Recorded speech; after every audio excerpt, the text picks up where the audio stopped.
السلام علیکم ورحمۃ اللہ وبرکاتہ نحمده ونصلی علی رسوله الکریم اما بعد فاعوذ باللہ السمیع العلیم من الشیطان الرجیم بسم اللہ الرحمن الرحیم رب اشرح لی صدری ویسر لی امری واحلل عقدۃ من لسانی یفقهوا قولی واجعل لی وزیرا من اہلی ربنا زدنا علما اللہم فقہنا فی الدین وعلمنا تأویل رب یسر ولا تعسر وتمم بالخیر اللهم انفعنا بما علمتنا وعلمنا ما ينفعنا وزدنا علما اللهم أرنا الحق حقا وارزقنا اتباعه وأرنا الباطل باطلا وارزقنا اجتنابه اللهم وفقنا لما تحب وترضى آمین ثم آمین یا رب العالمین۔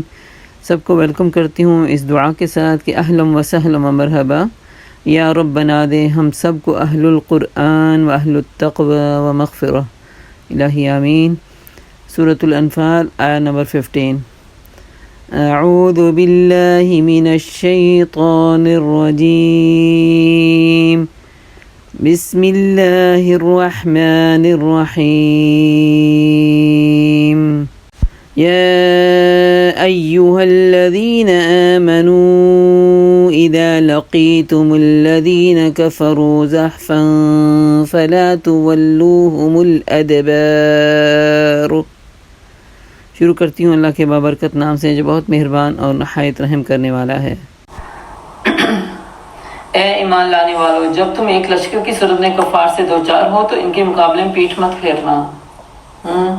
جنگ کے میدان میں آ کے بھاگ جانا بہت کبیرہ گناہوں میں سے گناہ ہے یہ، کیونکہ اس سے کیا پیدا ہوتا ہے کہ جب انسان، اور یہ جنگ تو جنگ ہے نا، دوسرے معاملات میں ہم یہ ادھر جب دین کے معاملے میں اکٹھے ہوتے ہیں، دین کے معاملے میں اکٹھے ہونے کا مطلب کیا ہے کہ جمنا، ثابت قدمی کے ساتھ اب دین کو سیکھنا اور سکھانا۔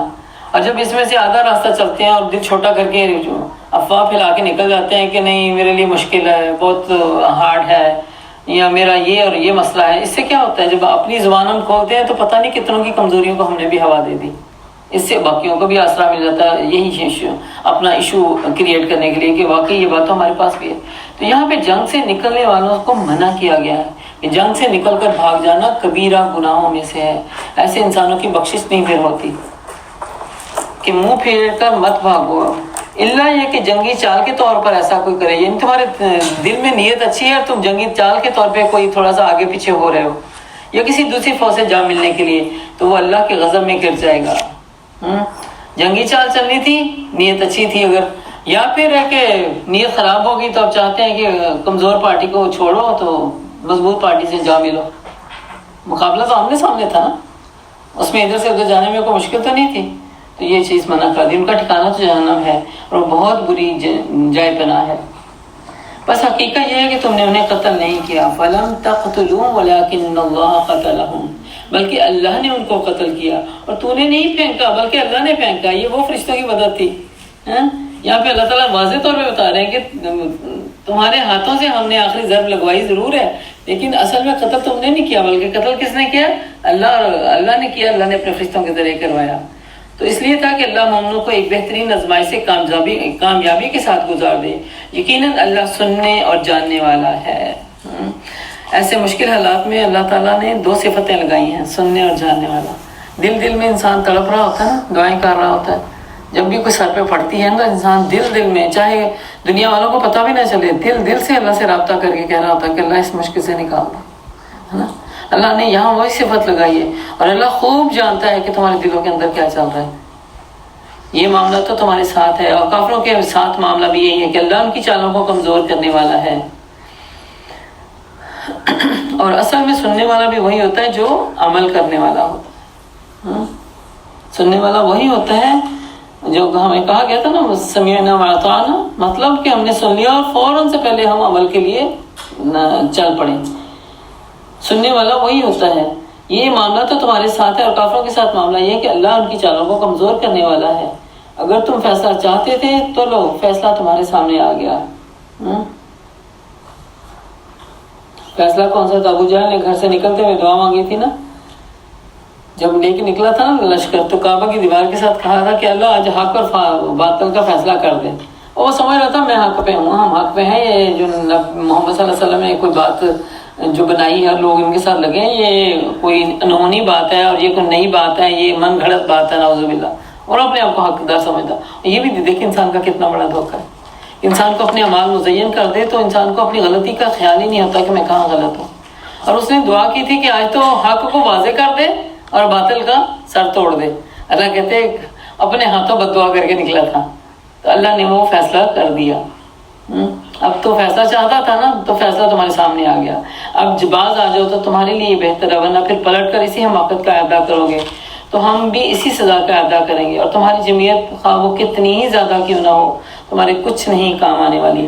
اللہ مومنوں کے ساتھ ہے، وَأَنَّ اللَّهَ مَعَ الْمُؤْمِنِينَ۔ یہاں پہ ایک بات کو مضبوطی سے پکڑنا چاہیے، اگر ہم سچے مومن ہیں تو یقیناً مدد ہمارے ساتھ ملنے والی ہے۔ دل میں منافقت کی کھوٹ نہیں ہو، کیونکہ منافقوں کو اللہ تعالیٰ پھر چھوڑ دیتا ہے ان کے دراہے پہ، تو سچے مومنوں کو مدد آ کے رہتی ہے، اللہ مومنوں کے ساتھ ہوتا ہے۔ یا ایھا الذین آمنوا اطیعوا اللہ ورسولہ ولا تولوا عنہ وانتم تسمعون۔ اے ایمان لانے والو، اللہ اور اس کے رسول کی اطاعت کرو اور حکم سننے کے بعد اس سے سرتابی نہ کرو۔ سننے کے بعد اطاعت میں لے آنا، یہ سب سے بڑی خوبی ہے۔ دل میں کوئی بھی اگر کوئی خیال، کوئی شیطانی وسوسہ آئے بھی تو انسان کو کیا چاہیے کہ اپنے آپ کو صرف اطاعت میں لے جائے، اور لوگوں کی طرح مت ہو جانا جنہوں نے کہا کہ ہم نے سنا حالانکہ وہ نہیں سنتے۔ یقیناً خدا کے نزدیک بدترین قسم کے جانور وہ بہرے گونگے لوگ ہیں۔ ان شر الدواب عند اللہ الصم البکم الذین لا یعقلون۔ انسان کا نام نہیں پہلے لیا، جانور کا نام پہلے لیا، بدترین قسم کے جانور۔ انسان کو انسان کا درجہ بھی نہیں دیا اللہ نے، کہا بدترین قسم کے وہ جانور ہیں جو بہرے ہیں، گونگے ہیں، عقل سے کام نہیں لیتے۔ اللہ تعالیٰ نے انسان کو یہ دو چیزیں دے کے نا، دیکھنا، سننا اور عقل، یہ امتیازی حیثیت بنا دیا باقی جانداروں کے۔ دیکھتے تو وہ بھی ہیں لیکن ان کے پاس عقل نہیں ہے نا، اس وجہ سے اللہ تعالیٰ کہتے ہیں جو، اور بدترین جانور ہے انسان وہ والا جو سنتا نہیں ہے اور دیکھتا بھی نہیں ہے اور عقل سے کام نہیں لیتا۔ اگر اللہ کو معلوم ہوتا کہ ان میں کچھ بھی بھلائی ہے تو وہ ضرور انہیں سننے کی توفیق دیتا، لیکن بھلائی کے بغیر اگر وہ ان کو سنواتا تو بے رخی کے ساتھ منہ پھیر جاتے ہیں۔ اس سے کیا پتہ چلتا ہے دلوں کی خیر اللہ کے سامنے ہے کہ نہیں ہے، دلوں کے بغض اللہ کے سامنے کھلے ہوئے ہیں کہ نہیں ہیں۔ اگر دلوں میں کینہ ہے، دلوں میں نفرتیں ہیں، دلوں میں بغاوت ہے، تو پھر اللہ تعالیٰ اس سننے کو بیکار کر دیتا ہے کہ ہمیں ہدایت ہی نہیں ملتی۔ پھر یا ایھا الذین آمنوا استجیبوا للہ وللرسول، اے ایمان لانے والو، اللہ اور اس کے رسول کی پکار پر لبیک کہا کرو جبکہ رسول تمہیں اس چیز کی طرف بلائے جو تمہیں زندگی بخشنے والی ہے۔ اس کا کیا مطلب ہے؟ جب بھی اللہ تعالیٰ ہمیں کہتے ہیں نا یا ایھا الذین آمنوا، تو دل میں کہنا چاہیے لبیک یا اللہ، اے اللہ میں حاضر ہوں۔ ایسے کیسے ہو سکتا ہے کہ کوئی آپ سے بات کرنا چاہیے اور آپ بالکل چپ اور اپنے ہی کہتے ہیں نا اندر گم بیٹھے ہوئے، کوئی آنسر نہیں کر رہے، کوئی رسپانس نہیں کر رہے۔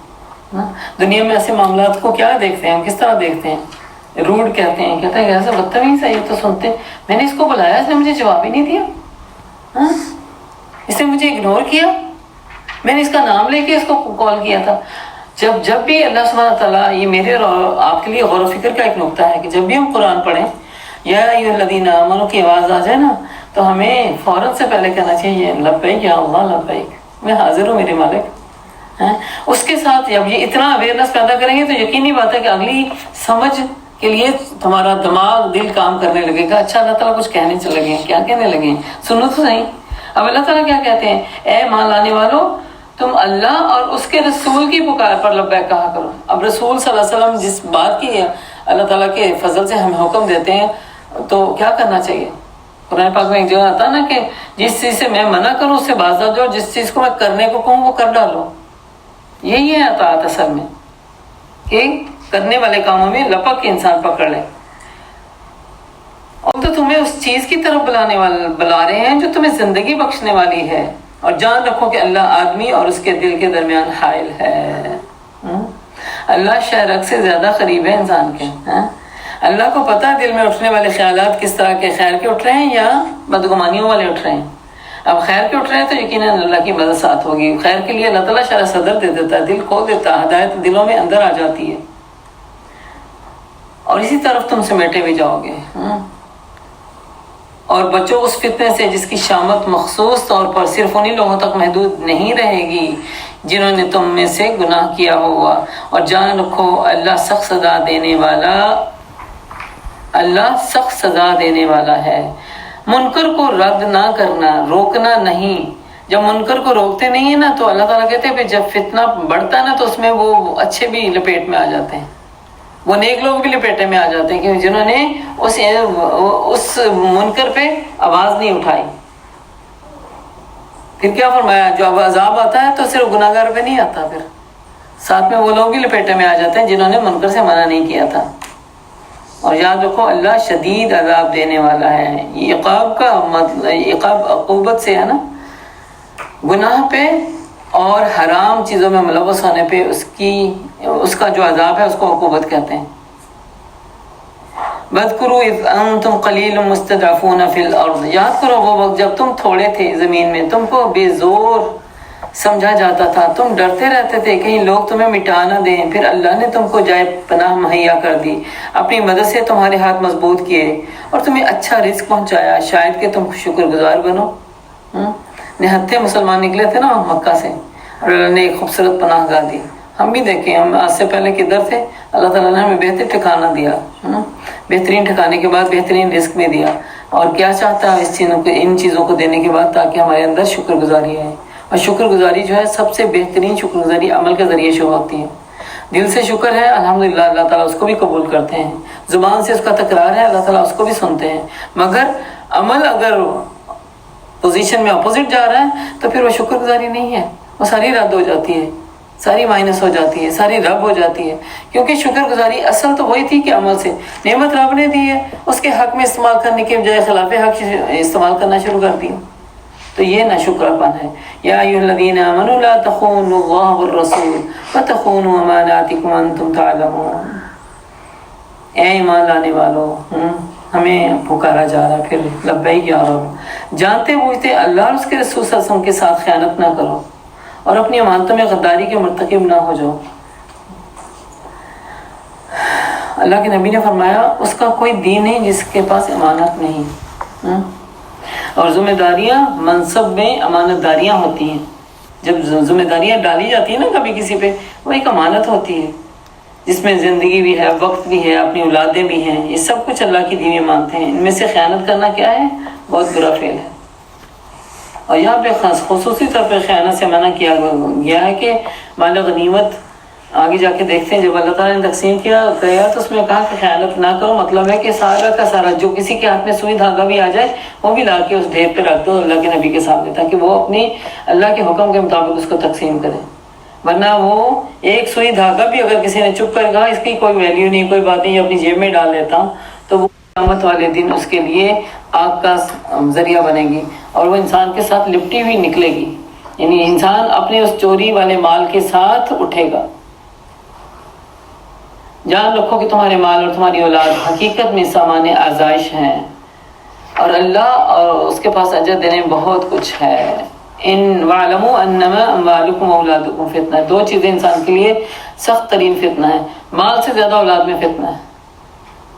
مال کو تو پھر انسان کہتا ہے نا کہ اس پہ تھوڑی اپنی مرضی رکھتی ہے. مال کے اولاد کے لیے تو دیکھیں پیدا ہوئے تو ان کے اچھے اچھے نام رکھنا بھی انسان کی آزمائش ہے، ان کی تربیت کرنا بھی انسان کی آزمائش ہے. تربیت کے بعد جب جوان ہوتے ہیں ان کے فیصلے کرنا بھی انسان کی آزمائش ہے. ان کی اسٹڈی کے حوالے سے بھی ان کے لیے ایک صحیح رخ میں لے کے جانا ان کے لیے ہمارے لیے آزمائش ہے. اور جب تک سارے ڈسیزن ہم اللہ کے حکم کے مطابق میک کرتے ہیں تو پھر اللہ پہ چھوڑ دیں کہ اللہ ان کی حفاظت کرے گا، وہ کرنے والا. پھر وہی چیزیں آپ کو وائس ورثہ کیا بنتی ہیں کہ آپ کے لیے خیر کا ذریعہ بن جاتی ہیں. جب پہلے سے ہم نے ان چیزوں کو کہتے ہیں نا زمانے کے ہاتھوں چھوڑ دیا تو پھر کیا ہوتا ہے؟ جب کمائی کھانے کا وقت آتا ہے تو وہی اولادیں آپ کو دیکھنا بھی نہیں چاہتی ہیں. تو اس لیے مال اور اولاد یہ فتنہ ہے اور اس فتنے کو اللہ کے راستے میں لگانے سے ہی فائدہ ہوگا. وَأَنَّ اللَّهَ عِنْدَهُ، اور اللہ تعالیٰ کے پاس جو ہے وہ بہترین اجر ہے. وآخر دعوانا الحمدللہ رب العالمین. اس دعا کے ساتھ کہ الہی جو کچھ ہم نے سیکھا سمجھا اور پڑھا ہے اس پہ عمل کی توفیق عطا فرما دے، اور جو غلطی ہو گئی اسے درگزر فرما دے۔ یا اللہ ہمیں اطاعت اور فرما برداری کے کاموں میں مشغول فرما۔ یا اللہ ہمیں نافرمانی اور معصیت کے کاموں سے بچا لے۔ یا اللہ ہمیں امر بالمعروف و نہی عن المنکر کرنے والا بنا دے۔ یا اللہ ہمیں اپنے پیارے نبی صلی اللہ علیہ وسلم کی اطاعت و فرما برداری عطا فرما۔ یا اللہ ہمیں سچائی کی زندگی پہ ثابت قدمی عطا فرما۔ یا اللہ تقوی اور شکر کی نعمت سے مالا مال فرما دے۔ یا اللہ اولاد اور مال کے فتنے سے ہماری حفاظت فرما۔ یا اللہ امانتوں میں خیانت سے بچا۔ یا اللہ منافقت سے بچا۔ اللہم احسن عاقبتنا فی الامور کلیہا واجرنا من خزی الدنیا وعذاب الآخرہ۔ یا اللہ ہمارے ہر کام کا انجام اچھا فرما اور ہمیں دنیا اور آخرت کی رسوائیوں سے بچا لے۔ آمین ثم آمین یا رب العالمین۔ سبحانک اللہم وبحمدک نشہد ان لا الہ الا انت نستغفرک ونتوب الیک۔ السلام علیکم ورحمۃ اللہ وبرکاتہ۔